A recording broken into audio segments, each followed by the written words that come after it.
Mystery is not about being quiet. It is about being unreadable. Linawin muna natin yan dahil ang akala ng maraming lalaki, ang pagiging misteryoso ay pagiging tahimik. Ngunit mali yan. Some men talk less but feel deeper. That's what people are drawn to.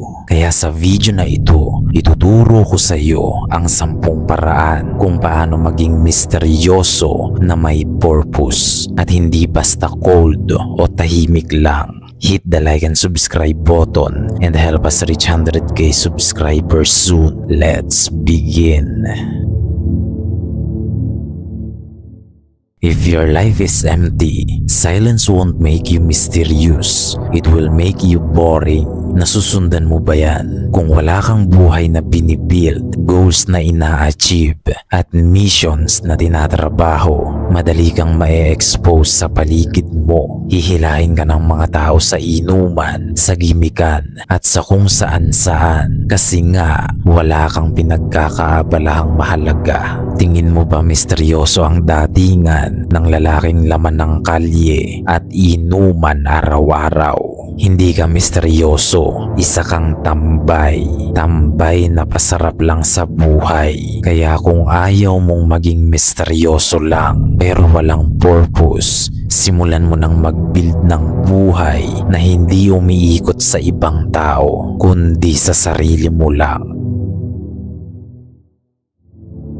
Kung nais mong maging misteryoso ang appearance mo, may isang rule na dapat kang sundin pagdating sa pananamit. Always dress darker clothes. Iwasan mo yung matitingkad na kulay at maraming kulay na damit. Dahil suot mo pa lang, nagpapakilala ka na agad sa ibang tao. Kaya nga tayo bilang isang kawan, mayroon tayong sariling sagisag na maisusuot ng bawat isa.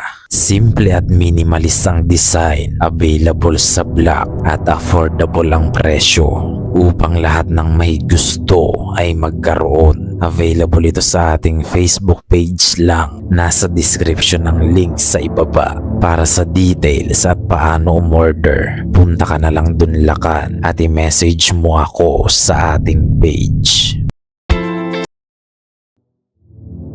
Kung nais mong maging misteryoso, tandaan mo ang 2 rules na ito.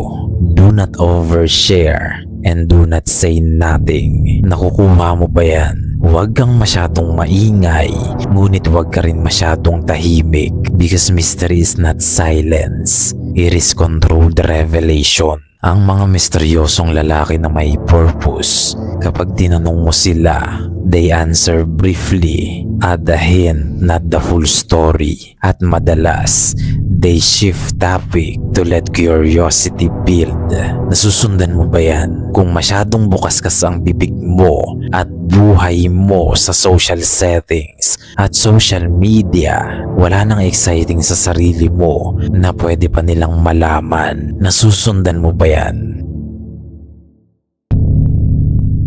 Predictable reaction, skill, intrigue. Huwag kang mag-reply ng sobrang bilis. Pagpapakita yan na wala kang ibang ginagawa sa buhay mo. Huwag ka ring tatawa nang walang kontrol, lalo na sa social group settings na may mga bagong muka dahil hindi yan nakakamasculine tingnan. At huwag ka rin sasang-ayon agad-agad dahil napaka-submissive ng ganyang behavior. Kumalma ka lang. Take time to pause because short pause leads to calm response. Nasusundan mo ba yan? Dahil kung hindi mo kontrol ang reactions mo, pagpapakita lang yan na wala kang inner peace at internal control. Cold men are not mysterious. They are empty. Hindi porket cold ka, mysterious ka na agad. Magkaiba yan. Ang pagiging cold ay coping mechanism lang sa lahat ng psychological trauma na nangyayari sa iyo. Kaya kung sinasabi mo na cold ka, ibig sabihin psychologically damaged ka na. Ibahin mo ang pagiging misteryoso na may purpose. Calm and collected yan kahit under pressure. May emosyon pa rin yan pero controlled. Hindi gaya ng cold na wala ng laman at empty na. Boring na dahil sa bitterness. Mysterious men don't talk a lot, they talk with weight. Naunawaan mo ba yan? Bihira silang magsalita, ngunit sa oras na magsalita sila, lahat nakikinig. Dahil may lalim at bigat bawat salita. May value na hatid sa mga makikinig, kaya lahat ay tumatahimik. Kaya kung maingay ka at puro walang kwenta lang ang sinasabi mo, asahan mo na walang makikinig sa'yo kahit magseryoso ka na.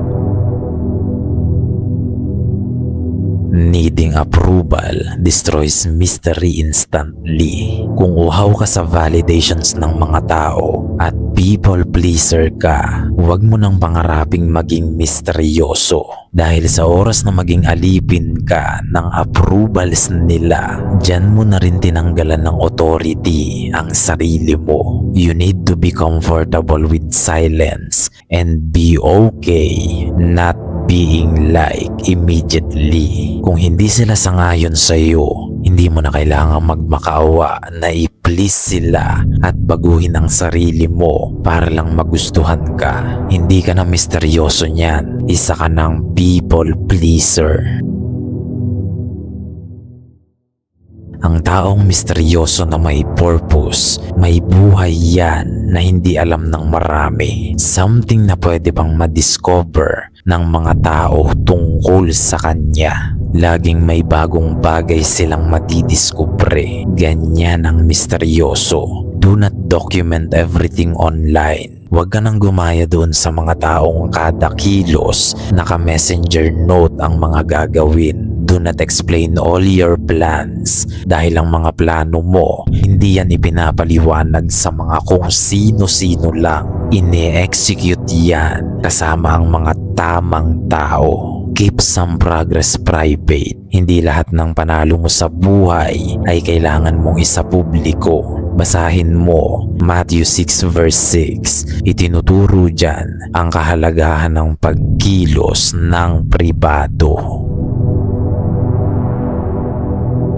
Mystery comes from depth, not tactics. Walang kwenta ang mga how to be mysterious tips na video kung wala kang sariling lalim. Nasusundan mo ba yan? Dahil hindi mo mapepeke kailanman ang pagiging misteryoso. Hindi yan na pag-aaralan. Hinuhulma yan. Kailangan magkaroon ka ng sariling lalim at magagawa mo lang yan sa 3 paraan. Una, thinking, reading books and reflect. Punuin mo ng karunungan ang sarili mo at dyan ka aangat sa level nila. Pangalawa, experience. Do the hard things. Mas madaming experience, mas may lalim ang karakter. At pangatlo, beliefs. You need to know what you stand for. Hindi pwedeng naniniwala ka lang. Dapat may kaalaman ka rin dito. Predictability kills intrigue. Chaos kills trust. Alam mo naman yan, Lakan. Ang misteryosong lalaki, nagiging misteryoso yan dahil walang makabasa ng galaw at iniisip niya. Nasusundan mo ba yan? Minsan ganito, minsan ganyan. Mahirap silang basahin. Unpredictable sila, ngunit hindi unstable. Magkaiba yan. Dahil ang lalaking unstable gumalaw at mag-isip, nakakaalarma yan. Ngunit ang unpredictable na lalaki, parehas lang. Ang kaibahan lang, may kontrol ito sa sarili.